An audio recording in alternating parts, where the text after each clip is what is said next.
Before we dive into today's episode, I want to extend a special invitation to all of our listeners. If you're considering adoption, navigating the home study process, or simply curious about your options, RG Adoption Consulting is here to guide you.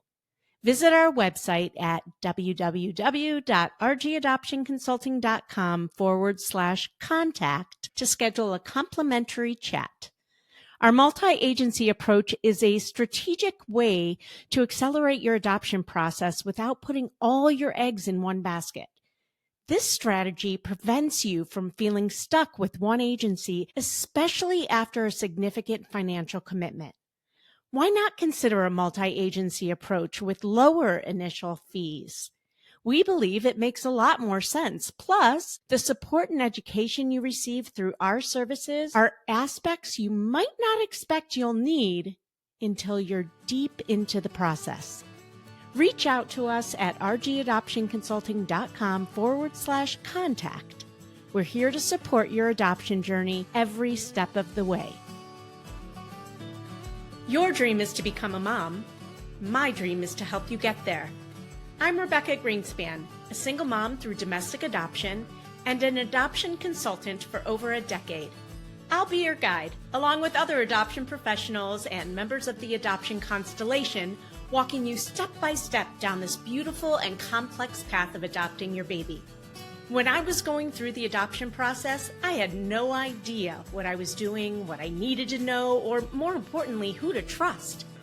Well, after helping hundreds and hundreds of families grow through the beauty and complexity of adoption, I've learned more than a thing or two, and let me tell you, it's not always rainbows and butterflies. This isn't just another podcast sharing adoption stories, but it's for you if you're genuinely committed to diving in with an open heart, eager to learn everything there is to know about adopting a baby so that you can show up for yourself and your child in the best way possible. This podcast is for you if you're ready to put your newfound knowledge into action. Adoption isn't for the weak of heart, and it certainly isn't done when your baby gets placed in your arms. If that's what you think, I'm afraid you're living in La La Land. My promise to you is to keep it real if you promise to keep digging. We'll acknowledge the hard, and we'll also celebrate the joy that is adoption. You ready?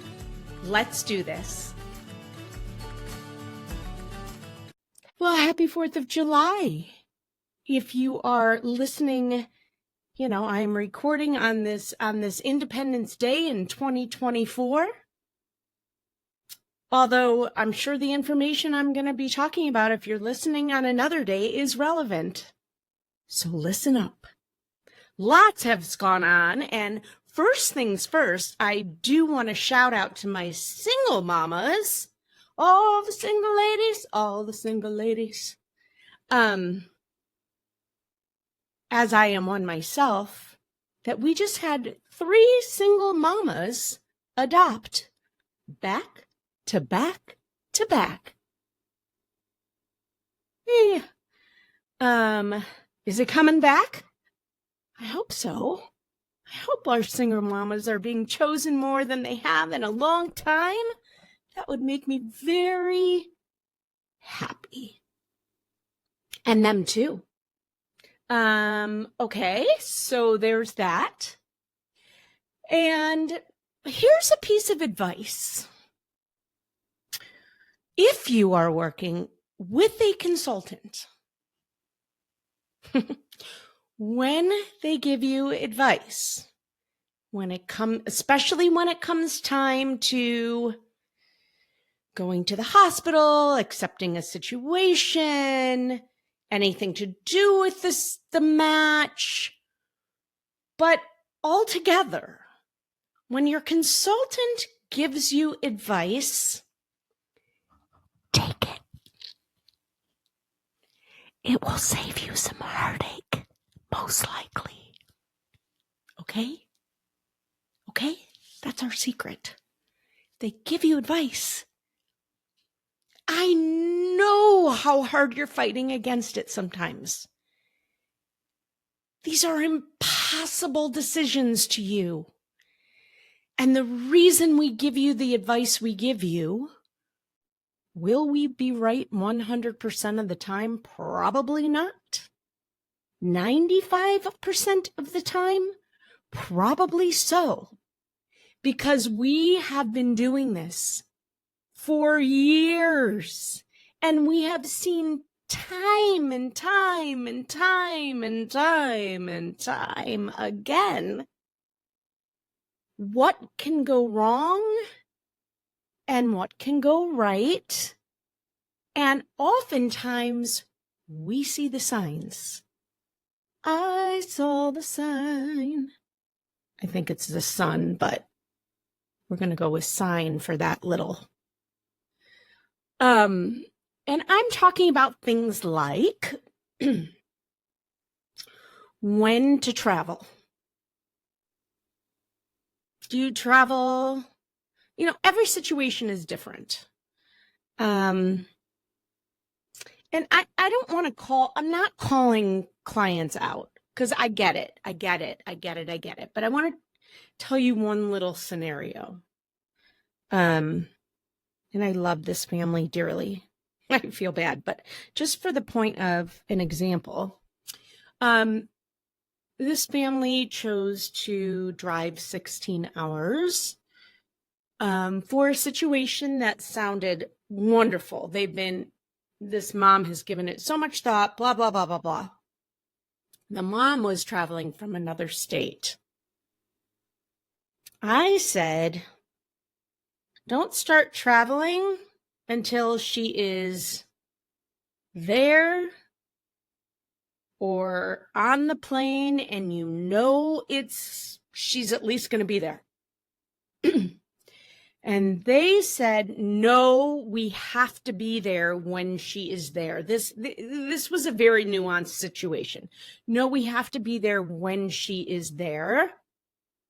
And I understood that. They didn't want to lose, if she was only going to be there for a window of time, they wanted to show her that they were there for her. And I was saying, you will be there for her, but a little bit later. And if you miss her, you miss her. But they chose to listen to their own intuition, and that's fine. And most of the time I say, trust your gut. But that usually has to do with whether a situation is right for you or not. This is stuff you've never done before. We've seen so many times. Long story short, they had to make that 16-hour trek back. A lot happened in between. I'm not going to go into it. Here's another situation. We had a family that was matched with an expectant mom. We could see the writing on the wall pretty clearly that she was trying to milk them for as much money as possible. This was a little bit of an independent adoption case, which means family was hiring their own attorney to kind of handle the legalities of it. And they were so close to pregnancy, and mom kept asking for money, but wasn't returning the calls of the attorney. And their consultant said, don't send any more money until we know that she is doing all the things and communicating, whatever. And they're like, no, we have a great relationship. We want to send the money. And they sent the money, and 2 days after they sent the last amount of money, and she knew she just got that last check or whatever, however it was being handled, she bailed. So these are just two little examples of how, we've just done so many of these. It's not that we don't want you to be there, but we've seen people travel when the expectant birth date is, on a certain day, and they want to be there. They want to make sure they're there. So they travel a week before thinking that's the date that she's going to deliver. And then they end up waiting for 3 more weeks because she's late.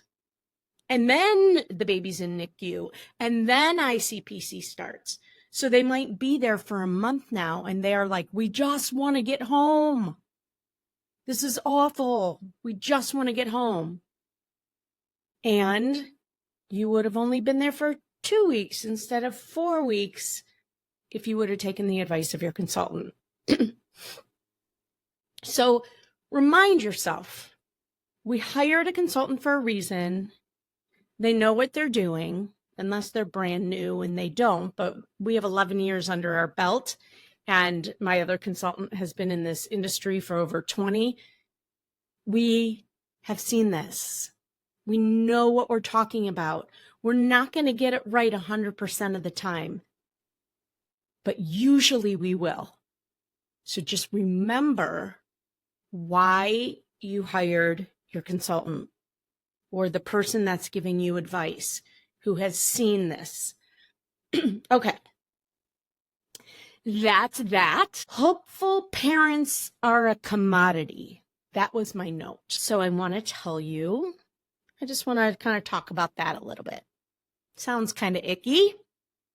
And I have heard hopeful parents say time and time again, who is in this with me, for us, right? This is not easy for us. The agencies aren't returning our calls. We're not getting support. We don't know what to do. We're not getting advice. You're a commodity. Hopeful adoptive parents are a dime a dozen. An agency can find a hopeful adoptive parent in a heartbeat. All they have to do is either post or pick up the phone or text me. They can find any family they want most of the time, for an expectant mother in 5 seconds. They don't need you.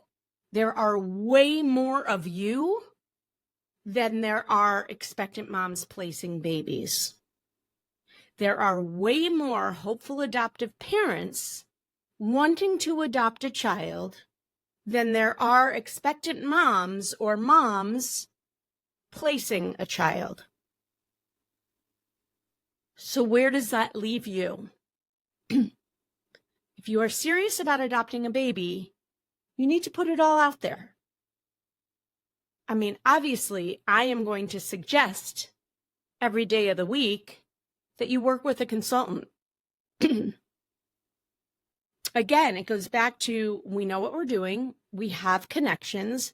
It's not just about signing up with one agency and putting all your eggs in one basket, but instead spreading your wings a little bit. So just know that agencies typically are focused on their expectant mamas, as we want them to be, as they should be. If you are matched with this mama, you want all the attention on her. You want her to be supported, both emotionally and, building that strong relationship so that you feel more confident in your match and that she is getting the support she needs and the counseling. So it's not that they're not paying attention to you. You might feel that way. Number one, usually agencies don't have a ton of people working. So their time is best spent with the expectant mom and all the legalities of that.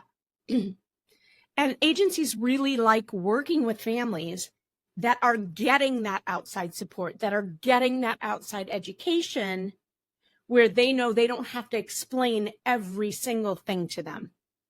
They don't have the time for that. They would rather work with families that are getting that somewhere else. I just want to stop for a second and encourage you, if you haven't been listening to the Adoption Roadmap podcast, number one, I have a request for you. I have a request of you that I would highly appreciate. If you are listening to this on the podcast and you're liking what you're hearing, and this is giving you some knowledge bombs and some aha moments and some golden nuggets that you feel are useful, can you please just put this on pause for a second and go leave me a review at the Adoption Roadmap podcast, Apple Podcast, wherever you get your podcast, 5-star review, but also write a review. I love that feedback, and that helps get it out to more listeners. Number 2, the last episode I did with Kate Shanahan, it was called Building Resilience and Embracing Diversity. You guys, it's a really good episode. It's an hour long, but it'll fly by. If you are somebody who is a white family who adopted a Black baby, if you are somebody thinking about adopting transracially, if you are somebody who has overcome adversity, and in this case, Kate had cancer right after having her first child and before adopting, and wondered whether you'd be able to adopt again, or had really come face to face with your own mortality. If that rings true to you, do not miss this episode, Building Resilience and Embracing Diversity with Kate Shanahan, on the Adoption Roadmap podcast. Go listen to it right now and tell me what you think. I think you're going to love it as much as I loved that conversation. Lastly, I just came back from the National Council for Adoption Conference. Looking Back and Moving Forward was the name of it. And I love going every year. It's for adoption professionals from all across the country. We usually have a table. We didn't this year, so I didn't know what the hell to do with myself. I need to have a job. But it's so nice to be able to hug the people that I work with from our agencies and our affiliate partnerships and all the people we work with in our network. For them to see me and for me to see them is so, so, so important for me and for you if you're working with us. So I will continue to go, I promise you that. But here are a couple of the nuggets that I took out. There were some great speakers. Beth Hall from PACT opened the conference with a keynote. Everything she had to say is like what I have been spewing from my little soapbox for years. So I loved it. But she ended with this quote from Louis C.K. that says, when a person tells you that you hurt them, you don't get to decide that you didn't. Oh, that's so good. That's so good.